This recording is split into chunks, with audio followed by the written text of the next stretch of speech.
Entry number 41, July 31st, 2017.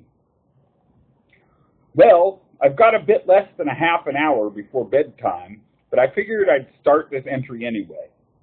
Yesterday, after completing the writing and recording of the last entry, I went to Saturday Market and proceeded naturally to Waterfront Park. I think I got going a little before 3:30 p.m. I think the one-man band was done for the day.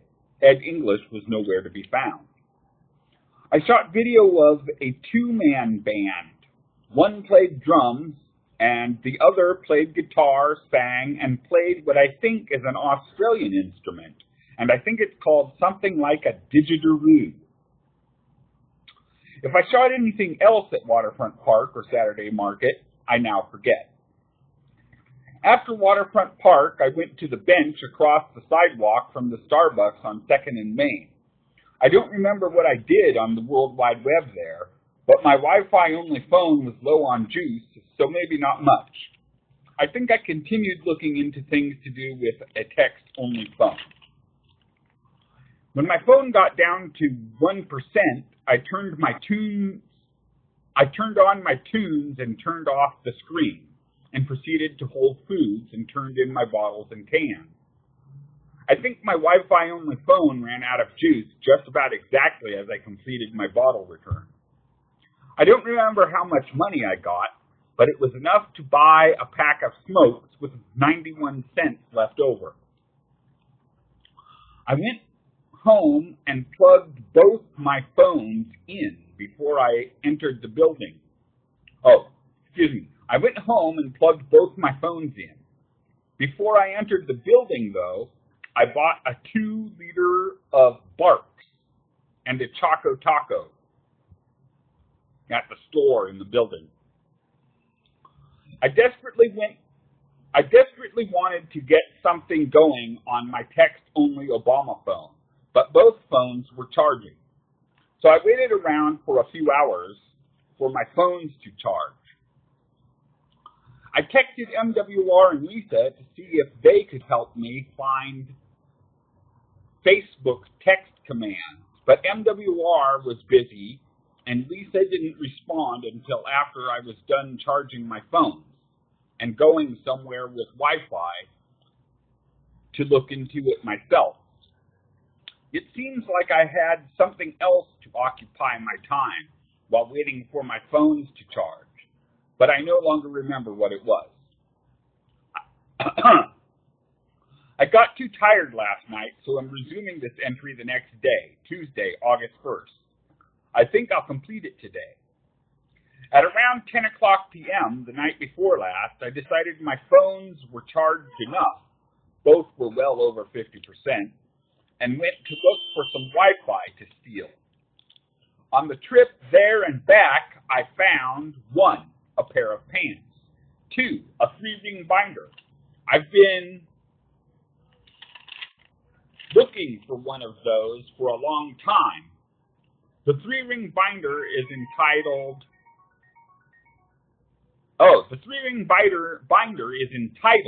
it's entitled Piercing the Corporate Veil. It's entitled, quote, Piercing the Corporate Veil, end of quote, quote, which shall be the name for the 3rd volume of my journal. The 1st volume is entitled, quote, Composition Book, end of quote, and this volume is entitled, quote, Transcending, end of quote. The 3-ring binder is for the paper MWR bought me when I was in prison.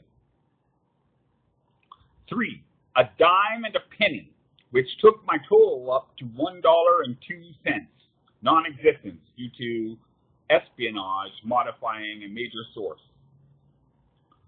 I first tried the Starbucks on 2nd and Main, but I got a message to try again during business hours. So I went to the nearby court building, which worked.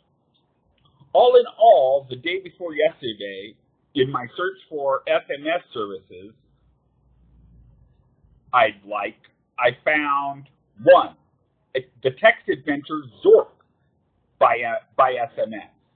2, Twitter by SMS. 3, Facebook by SMS. though that one doesn't seem to work, at least not yet.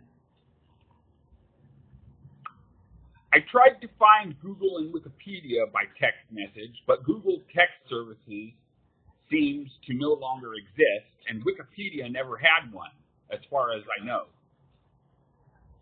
I went ahead and got the Twitter app for my Wi-Fi only phone the night before last. By the time I got done with all that searching and texting, I was already late for my midnight curfew, and I walked home since I figured it would be quicker than waiting for the Max that late at night, especially on a Sunday. When I got home, I went to bed, but didn't get to sleep until around 3 o'clock a.m., as I kept trying different things on my SMS Twitter feed, etc. Yesterday, I think I woke up at around 1:30 p.m. I don't think I did anything before getting on the Max to go out to Washington County for cans and bottles, but I had to get off the Max twice, once to get matches and the other to buy a chimichanga at Peterson near the Central Library. When I got back on the second time, it was a blue line, though I didn't know until I got to Beaverton Transit Center. The coin god selected Milliken Way, so I headed down Murray. I got what is becoming my usual Arizona iced tea at the 7-Eleven on the way to the mini mall, which was my destination. I forgot to check the laundromat for clothes this time. I found plenty of snipes and tobacco on my way, and while there, and a few people gave me cigarettes.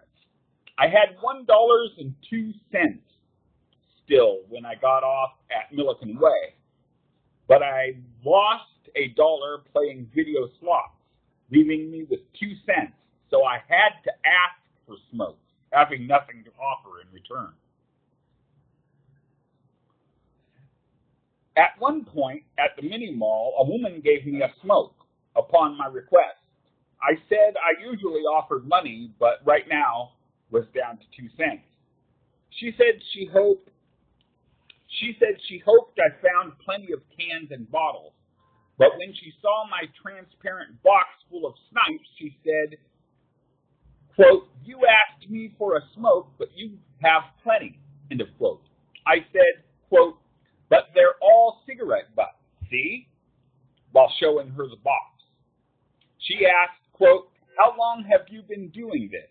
end of quote. I said, quote, "What do you mean, collecting bottles and cans?" end of quote. She said, "Yes." But before I could answer, she asked, quote, "How come you don't have a job?" end of quote. On so quick notice, it seemed to me the best way to quickly diffuse the situation was to simply reply, quote, "I'm nuts," end of quote, which I did. That worked well enough, I think. She shut up anyway. When I got done with the mini mall, I was pretty sure I had enough bottles and cans, so I bought my second Arizona and waited for the bus. I forgot to mention that I found a Safeway cart way before I got to the Safeway at the mini mall. And at the mini mall, an Asian woman gave me a bucket full of cans and bottles. I thanked her, giving the bucket back with a coffee container still in it, telling her the coffee container wasn't worth any money. She looked the container over and was shocked to find I was right. At the bus stop was a black man. It was quite hot and unshaded at the bus stop, so I hoped the bus would come soon. I tried asking the black guy 3 times whether he knew when the bus was coming. The third time, he took his earbuds out and asked what I was screaming at him about. When I asked again, he said what sounded to me like, quote, "when it gets here," end of quote. I decided to be satisfied with that. The bus came quite soon. I hadn't finished or much started my Arizona. I got back into Portland and took the streetcar part way to Whole Foods. The machine was up, and I got $4.70 for my efforts. I went and bought smokes, taking my total down to 67 cents, which is what I have now. When I got home, I relaxed, smoked, and played some NetHack in preparation for this entry, but it was less than a half hour until 10 o'clock p.m., bedtime, so I didn't complete it. Last night I had a dream, but I don't remember it. The words swamp, I have the words, quote, swamp dad, end of quote, written down to help me remember it. When I was a kid, we had a swamp cooler, which would really help on a 100-plus degree day like today. But I still don't remember the dream. This morning, as I was getting up and ready to go to my 12:30 p.m. appointment with Carly, Jeff came to my room and told me that my 11:30 appointment with Cascadia was canceled. We eventually concluded that must have meant my 12:30 appointment with Carly. Carly works at, quote, the Plaza, end of quote, which is Cascadia. So that left me with enough time to resume and I think complete this entry. So I relaxed, smoked, and played some NetHack in preparation for resuming this entry. After I completed my conversation with Jeff, Jeff wanted to know the name of the woman with whom I had the psych eval. I told him I didn't know it, and that I, by the way, would like a copy of the psych eval when it came in. He called Jennifer Gamble and got her machine. In NetHack, my Ranger finally died on level 6, experience level 6, too. I made the mistake of trying for the second time in the game to apply my bag of tricks. The first time I tried it, it produced a monster. I thought it might do something different if I tried it again, especially since I had so much more experience. At the very least, I thought it would produce a monster I would easily kill, but it produced a raven. The raven first blinded me, which had basically no effect, but its attacks were quite damaging. I was going to pray when it got me down to 10 hit points, but my hit points went from 14 to dead the next turn, so I didn't have the chance. While writing this entry, I just now went to ask Jeff if we could call Jennifer Gamble and find out whether I could get a copy of the psych report. He said that he had already gotten back an email on the subject saying that they don't give clients copies of psych reports, which, by the way, leaves him wondering how he's going to get the report to the Clifford. The time is 3:27 p.m. I don't have a random Wikipedia article for this entry, so the poem is next. Here goes. Few to none. Solve easily enough. Disorder strikes again. Continued on. Each side of the satchel. A smoke. For my cans and bottles. For the same product. That. The trip was getting iffy. Home. St. Mary's Academy. The following. A percussion instrument. Portland Art Museum. At the Portland Art Museum. Portland landmarks. I put in my backpack. This entry. End of poem.